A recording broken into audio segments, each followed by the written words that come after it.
कीजिए।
क्या बात है प्राणेश्वर, कंचन जैसी काया मुरझाई हुई है, चेहरा की रूहानी बिगड़ गई, नीरसता के प्रतीक चिन्ह नजर आ गए, आंखों में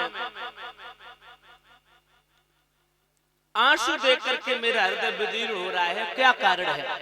या तो कोई आपत्ति आ गई तुम्हारे ऊपर, या प्रजा के ऊपर कोई विपत्ति आ गई, क्या कोई संत महात्मा भूखा चला गया, क्या किसी का अपमान हो गया, क्या कोई बीमारी फैल गई प्रजा में? परीक्षित उसी समय राजा हरिश्चंद्र ने आंखों में आंसू भर के जवाब दिया, हे प्राण प्रिय, एक महात्मा आए, उस महात्मा ने अपनी कन्या के विवाह के चक्कर में कुंजी लगाम का संकल्प करवा लिया, और कुंजी लगाम के संकल्प में जर जनता, जमीन, राजपाट, धन दौलत, माल खजाना, पुत्र पत्नी। सच बात तो ये है, हमारा तुम्हारा कुछ नहीं रहा, ये सब कुछ महात्मा जी का हो चुका है। जितने भी प्रजा के लोग हैं, स्त्री हो चाहे पुरुष हो चाहे बालक हो, सब कुछ धन दौलत, माल खजाना, सारी जागीर, जहां से सूर्य उदय होता है और जहां अस्त होता है, ये पूरे ब्रह्मांड पर राज हमारा है। ये सब कुछ महात्मा जी का हो चुका है। अब परीक्षित जी, रानी ने जो इतने शब्द सुने, अपने पिया के आंखों के आंसू पहुंचे, और एक ही पल में अपने आंखों के आंसू भी सुखा दिए। बोली, प्राणनाथ हो, संत महात्माओं का भेष परमात्मा का भेष होता है। अरे महात्मा जी ने आकर के राजपाट ले लिया तो क्या इसमें कोई गंभीरता का विषय थोड़ी है? अरे हम तुम तीनों प्राणी है ना, बिक जाएंगे तीनों प्राणी, महात्मा जी का ऋण चुका देंगे। राजा बोले, सारे ब्रह्मांड पर राज हमारा है, हमने सारे ब्रह्मांड के प्रजा के लोगों के ऊपर कर वसूला है। सच बात तो यह है, देवी बिकने के लिए तो तैयार हैं हम तीनों प्राणी, लेकिन हम तुम तीनों को खरीदेगा कौन? धन्य ऐसी देवी को परीक्षित जी क्या जवाब देती है कि आप मुझे बेच लो। आजकल की कोई औरत कहेगी कोई आपत्ति आ जाए पति के ऊपर, यहाँ तक अपने गहने भी छुपा लेती है कि तुम मरो जूझो, लेकिन मैं अपने गले को हार नहीं बेचूंगी, हाँ मैं झुमकी नहीं बेचूंगी। कोई आपत्ति विपत्ति आ जाए तो पत्नी तो बिकना दूर है, अपने जेवरात भी छुपा लेती है। पता चल जाए कि आए पति के ऊपर कोई आपत्ति है, कहूँ जेवरात पे, कहूँ जेवर पे नौबत ना आ जाए तो कहूँ मायके रखे आए। परीक्षित जी लेकर रानी ने क्या जवाब दिया, पिया मुझे बेच लो। राजा बोले सच में तुम बिकने को तैयार हो? बोले महाराज कैसी बातें करते हो आप? अरे जिस दिन पिताजी ने शादी की थी तुम्हारे साथ में, उस दिन से मेरा तन आपके चरणों में समर्पित कर दिया था, और महाराज बेचने की बात छोड़ो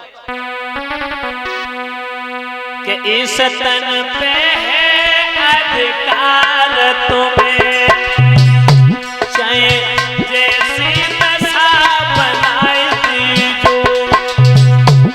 बेचने की है का बड़ी बात टुकड़े टुकड़े लगाई थी।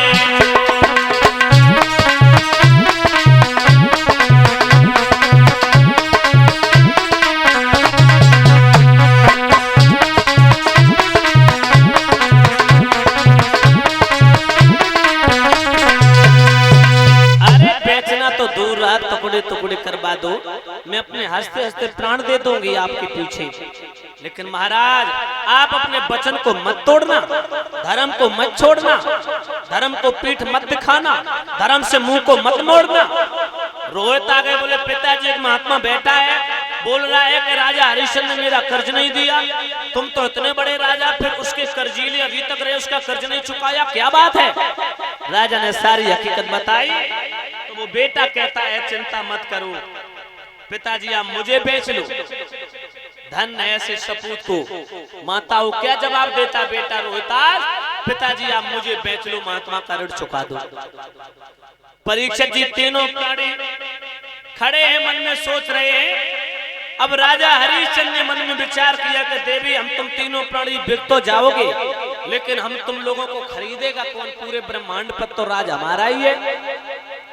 परीक्षित जी उसी समय रानी ने जवाब दिया, स्वामी जब मैं अपने पिता के घर थी ना, जब मेरी बाल अवस्था थी, तो ऋषि आया करते थे, संत महात्मा आया करते थे, मेरे पिताजी को मुझे पढ़ाया करते थे, तो वो ये बताया करते थे कि काशी है वो तीनों लोकों से निराली है, जो भगवान शिव जी ने अपनी इच्छा के अनुसार उस नगरी का निर्माण किया है। तो काशी के ऊपर तुम्हारा अधिकार नहीं है, वो तो भगवान शिव जी ने बसाई, तीनों लोगों से निराली बताई जाती, हम तुम तीनों प्राणी काशी में चल के बिक जाएंगे, महात्मा जी का ऋण चुका देंगे। राजा बोले ये तो मेरे दिमाग में ही नहीं था। ध्यान रखना भगवत श्रोताओ, सुखदेव जी ने कहा परीक्षित तीनों प्राणी चले हैं, राज दरबार में पहुंचे जहां विश्वामित्र सिंहासन पर विराजमान है। राजा हाथ जोड़ करके बोले महात्मन हम तीनों प्राणी बिकने के लिए तैयार खड़े हैं, काशी में चल के मुझे बेच लो, अपना ऋण ले लो जो हमारे ऊपर आपका कर्ज रखा है, 60 भार सोना। विश्वामित्र बोले एक बात बताओ रे, तुम्हें खरीदेगा कौन? तुम तो राजा हो, अगर राजसी बेचने जाओगे तो तुम्हें कोई खरीदने के लिए तैयार नहीं होगा। राजा बोले क्या कहना चाहते हो भगवान? बोले पहले ये कपड़े वस्त्र उतार के रख दो, राशि वस्त्रों को उतार के रख दो, उनका परित्याग करो। परीक्षित जी तीनों प्राणियों ने वस्त्र उतार के रख दिए, अपने जन्म भूमि को प्रणाम किया और प्रणाम करके फटे पुराने वस्त्र धारण करके परीक्षित जी तीनों प्राणी चल देते हैं। क्या दशा बनी।